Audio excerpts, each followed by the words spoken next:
Hey, I'm Sam, welcome to Brickwall Pictures. Today I'm doing a Charlie Kaufman tier list. I can't believe it actually took me this long to get to Charlie Kaufman, because he's like one of my favorite dudes making shit. I thought I had covered him before, actually, and then I realized I had somehow overlooked him when I was putting together my initial list of people to cover. He long ago earned a reputation as one of the best and most daring and original and groundbreaking screenwriters in the film industry, and now he's proving himself as a director as well. He started off as a screenwriter, working a lot with directors like Spike Jonze, and he worked with Michel Gondry and whatnot, and a few other people. This guy's mind is unique, and I always appreciate when a writer or any kind of creative mind can give me something unique in the way that David Lynch is a totally unique individual. I think Charlie Kaufman is as well. Completely different styles, of course. I'm not saying they're similar in that way. They're just similar in the way that there's no one like them. I think his work really pushes the envelope, and he leaves such a signature in everything he does. Let's get started with one of his movies that he directed, Anomalisa. This was the second movie he directed, and it's a stop-motion movie where the stop-motion animation style is so geniusly interwoven with the story that's being told. One of the things I love the most about Charlie Kaufman's work is his penchant for emotional surrealism, is what I would call it. And Anomalisa has just the perfect little dash of that, and of course it's tied to the animation style. In general, as it's starting and for much of the runtime, you might be watching Anomalisa and it might feel like a story that doesn't need to be animated. It feels like a live action story. And there's something kind of charming about that and unique about that, of this is a drama story. It doesn't feel like anything you've ever seen told in stop motion animation before. And there's a point where it kind of pivots and it becomes this story where you go, oh, I get why it's animated and why it had to be a stop motion animation movie. And it gets a lot of mileage out of that, I think. The performances are great. David Thewlis voices the main character and he does a great job. Jennifer Jason Leigh voices the titular Anomalisa, or Lisa. She is excellent in this. She had such a big year because this was the same year as The Hateful Eight. And then a choice that I love is that Tom Noonan voices everybody else in the movie. And they all have the same face. Tom Noonan is an actor who, to this day, never gets enough credit. He is fantastic. He's also great in Charlie Kaufman's Synecdoche, New York. He's the guy who plays Caden's shadow, his double. He also gives memorable performances in things like Ty West's House of the Devil. He's the best part of that movie. He's really great in Last Action Hero. He's really memorable, even though that's a small kind of villain part. He plays the hatchet killer guy. He's great in Michael Mann's Red Dragon version of Manhunter as the bad guy in that. Anyway, this isn't a Tom Noonan tier list. I just kind of showed the guy out. He doesn't get enough credit. Anyway, Anomalisa, a really good movie. I think I would go A tier with it. Okay, next up is I'm Thinking of Ending Things. This is his most recent movie that he again also wrote and directed. Interestingly enough, this one is an adaptation rather than an original script. I think everything else he's done has been an original script. Well, I guess the movie adaptation itself is kind of an adaptation, but not really. It's an adaptation of that's what the movie's about, that it's adapting this non-fiction book about flowers, But anyway, I'm Thinking of Anything is a straight-up adaptation of a book that I am extremely curious to read. I looked into the book a little bit after seeing the movie, and I was looking at old reviews of it, or just old Goodreads posts about it and stuff, and a lot of people were talking about how you could never adapt this thing. It's a book you could never turn into a movie. So it's fascinating that, oh yeah, Charlie Kaufman can. Maybe most people could, but he can. I was actually surprised that I'm Thinking of Ending Things didn't seem to hit as well with Kaufman's audience. Seemed like a lot of people didn't really like this one or it didn't connect with them. I thought it was fucking great. I was glued to the screen. I thought it had this magnetic atmosphere to it. Jessie Buckley stars in the lead role. She is quickly becoming one of my favorite breakout actors in recent years. She's great in this. She's great in The Lost Daughter, and she's great in the 4th season of Fargo. I think that's all that I've seen her in so far, but she's been great in everything I've seen her in. So looking forward to checking out more roles with her in the future. Also in a major role, who's again incredible, is the guy who's everywhere now. You know who I'm talking about. Why am I blanking on his name? Everyone loved him in Breaking Bad, and since then he's been in fucking every movie and every show that's been released. I'm not looking it up. I'm gonna get this. Whose name is... He's fucking married to... I was going to say Cameron Diaz. That's not her name either. Why? What is going on with my brain right now? Kirsten Dunst. He's married to Kirsten Dunst. They were in Fargo together. The second season of Fargo, they played husband and wife, and they were just in The Power of Dog together. And his character on Breaking Bad was named Todd, but his name is, I'm going to sit right here until I think of this guy's name. This video is going to take hours. Is his name on the poster? Oh, it is on the poster. Jesse Plemons, that's his name. God damn it. One of the things I said that I appreciate so much about Charlie Kaufman's style, his both writing style and then his directorial style, is I feel like he, better than anybody else except for David Lynch, has this perfect grasp of dream logic that a lot of people try to do and don't get right. Charlie Kaufman fucking nails dream logic. I'm thinking of Ending Things marked a much welcome shift from dream logic to nightmare logic. At least that's how I perceived it. I think this movie is like almost a horror movie. It doesn't really present itself as one, but it bridges into that territory. It has that dream logic stuff, and then it just skews and distorts, and it gets like darker and like, I love the way Kaufman does the connective tissue of the dream logic stuff. This movie is so layered. I want to rewatch it right now. It's a movie that like begs to be rewatched because there's tons of stuff that you will not get on a first watch, at least unless you like stop and think about it. Like when this movie ended, it was a case where like movie ended and I just sat and thought about it for a while, like examining all the different pieces of it. I love it. I think it's great. I don't know why it didn't like connect with people the way that it did. Like I think it deserved some Oscars love and it didn't get any. I think it deserved some more like cinephile love that it didn't get.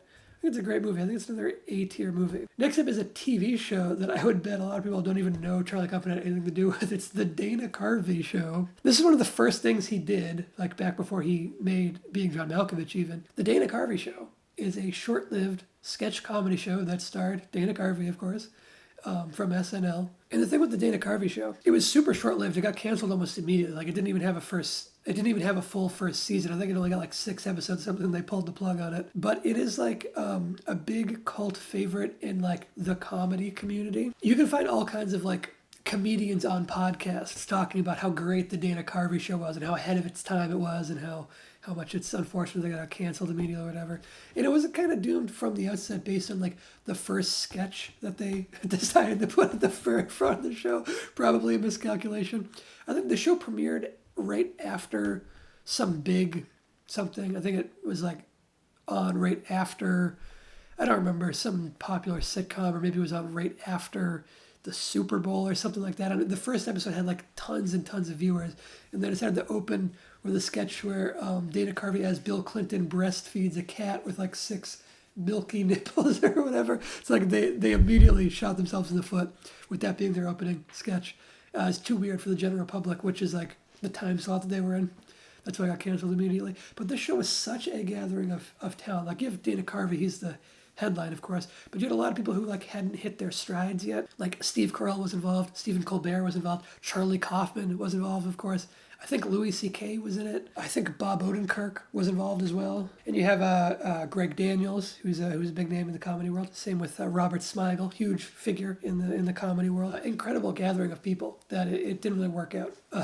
It's not like an incredible sketch show. Like you hear all those big names and you might think it's like some like hidden gem. It is a little bit of a hidden gem, but it's not like perfect. The sketches aren't like they're not all great or whatever.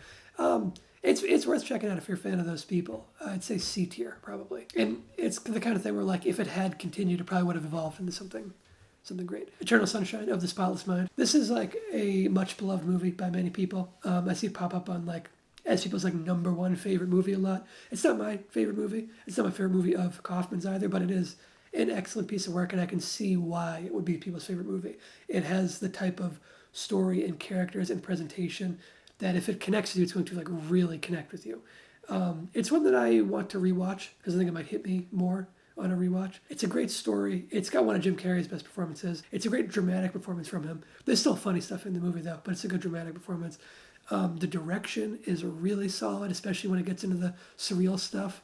The surreal stuff is the best part of the movie for me, but it also has like the sci-fi component and it has the like romantic relationship component. That's the stuff that I think might work better for me on rewatch because I remember not being super engaged by it the first time I watched it, but being really engaged by the surreal stuff that's in the like latter third of the movie. That stuff blew me the fuck away. Michel Gondry directed this one. Michel Gondry is a really interesting filmmaker.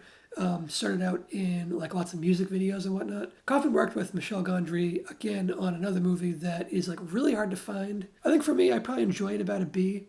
Most people probably put it in S or A. I think I'm going to go ahead and put it in A based on I think it is of an A tier caliber kind of movie. Next up is Confessions of a Dangerous Mind. This one, probably one of lesser seen. This is one that Kaufman wrote and George Clooney directed, actually. I think this might have been George Clooney's first directorial movie. Now, the thing about George Clooney as a director, I like him as an actor well enough. I think he's given a lot of good performances and is in a lot of good movies. As a director, though, George Clooney, I don't really like his directorial style. He's very, like, workman. He has, like, no signature as a director, no style, really. And I think he kind of squanders good material sometimes. He has occasionally put out something that's really good. Like he did that Good Night and Good Luck movie is pretty good. And I'd say there's a little more style in there with like the black and white and the kind of noir visuals. He's definitely doing more with that one. But a lot of his movies are just kind of like duds. And I do kind of unfortunately think that it's Clooney is what is responsible for this movie not really working out so well. I think Kaufman tried to kind of disown this movie a little bit. I think his name's still on it. He didn't like go full Alan Smithy with it. I think they like rewrote his script and brought in other writers and tweaked it and stuff. Yeah, so he's the only credited screenwriter. So this one is an adaptation as well, I guess, from a Chuck Barris book, who is the main character. Because it's like a semi-true story. It's a true story that doesn't at all feel like a true story, but whatever.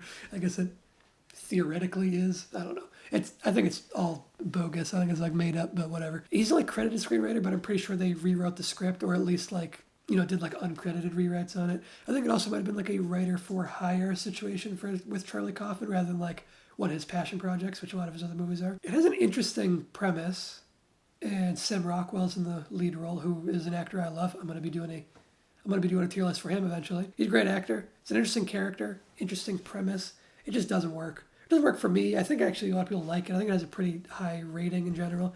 I thought this movie was kind of a mess, and I unfortunately have to put that all on Clooney, I think. I'll go D with it. It's not like unbearable or anything. Next up is Adaptation. This is another time he was collaborating with Mr. Spike Jonze, who is a fantastic director. They started off with this dynamic where Kaufman was the writer, Spike Jonze was the director, and then they both kind of like took over the other role as well. Like Kaufman went from being writer to writer-director, and Spike Jonze went from being director to writer-director when he did like Her and when Charlie Kaufman did Synecdoche, New York. Oh yeah, they're fucking good on their own too. They don't like need each other. They have a great synergy, but like they also are talented in the other realm as well. Anyway, Adaptation, fantastic fucking movie. It's great. I love how meta it is. How like Nick Cage is essentially playing Charlie Kaufman and Charlie Kaufman's fictional twin brother Donald. It's so funny. This is one of Nick Cage's best roles. I guess two of his best roles because he's in a double role. It's excellently presented. This is one of those dual role movies where it convinces you so thoroughly early on that you're not constantly thinking about like, oh, how did they do this or whatever. It doesn't feel like a gimmick this time around. And like, I don't know, I would say like by like 15, 20 minutes into it, you're not even thinking about the fact that it's two Nick Cages. You just see both of these characters.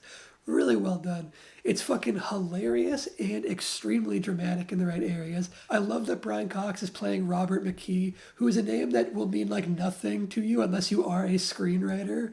If you've seen Adaptation and didn't know, he's playing a real person who is this like big screenwriting guru. It's like an in-joke for Charlie Kaufman with like other screenwriters who everyone knows who Robert McKee is. And what he does with Robert McKee is so fucking funny. The fact that Brian Cox is playing this guy, who he actually does kind of look like him too, at least like how they made him up with the hair and whatnot. That is hilarious as like on an extra meta level. The whole cast is great. Chris Cooper is like phenomenal. His performance and his character are so good. Meryl Streep as Susan Orleans or whatever. Oddly enough, she played another character named Orlean in that recent Don't Look Up movie. And I spent the whole time wondering, is that supposed to be a reference to Adaptation, that she's playing another character named Orlean? Because she was like the President Orlean or whatever in that movie. Maybe it was just a coincidence. I don't know. Tilda Swinton's good in it, of course. Stephen Tobolowsky is good in it. I always like seeing him. It's just so well written, so well directed, and so well acted by everybody. Adaptation, Excellent movie. It's at least A tier again. I think I might go all the way to S with Adaptation because it really is doing something special, something that has like never been done before and probably won't ever be done again. Next up is Being John Malkovich. This was the movie that like thoroughly put Charlie Kaufman on the map as like a unique mind. Like no one in a million years would ever write this movie other than Charlie Kaufman, which is what I love to see from creatives. It is such a fucking bonkers concept executed with earnestness and unending ingenuity. Spike Jonze is like the perfect director for this. I mean, Kaufman probably couldn't direct it himself at this point, but it is such a good concept. The performances are great. It's such a creative, unique, original movie. I gotta go S tier with it, I think. It's not like flawless, I guess, but it is so special and unique. And that's what I love most about it. And last up is Synecdoche, New York. I mean, if these two movies are S tier, then Synecdoche, New York is like S plus, plus, plus, plus, plus. Synecdoche, New York, I think, is one of the best movies ever made. So for that simple matter, maybe it's like move these down and move those up. But it's really just like Synecdoche, New York deserves a tier of its own because it's that fucking good. If you haven't seen Synecdoche, New York, remedy that immediately. This was such a special like first watch for me too. And I've seen it a few times now because it's that good. It's absolutely rewatchable. But this was a special first watch for me because I did this thing that I like to do occasionally where I go into a library and pluck a random movie off of the library shelf that I've never heard of. I didn't even know it was a Charlie Kaufman movie when I watched it until I saw his name in the like opening credits. Plucked it off the shelf, saw Philip Seymour Hoffman, and I was like, okay, I'm sold. I'll watch anything with Philip Seymour Hoffman in it. And I was not prepared for the majesty that was in store for me. Synecdoche, New York. Phenomenal. I will not even defend, I will just promote this movie as one of the best movies ever made. It's definitely one of my favorite movies. It is fucking incredible on every level. The performances are some of the best performances you will ever see from Philip Seymour Hoffman, especially, but also from everybody else involved. It is just so goddamn good, and especially impressive given that this was Charlie Kaufman's first time directing. After obviously writing a whole bunch of movies, but his first time in the director's chair, he makes this fucking epic in scope and scale and ideas movie. I cannot say enough good things about this movie.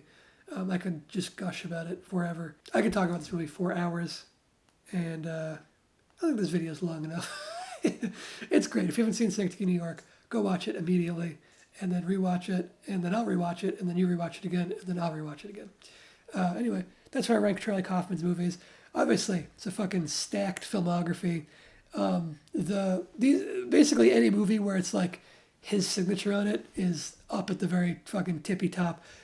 Confessions of a Dangerous Mind, I think, is like not really his movie. I think it got distorted and, whatever his imprint on it kind of got ripped away from him. I think that's where I rank his movies. Incredible auteur. Check out my other tier lists. I'll see you next time. So long.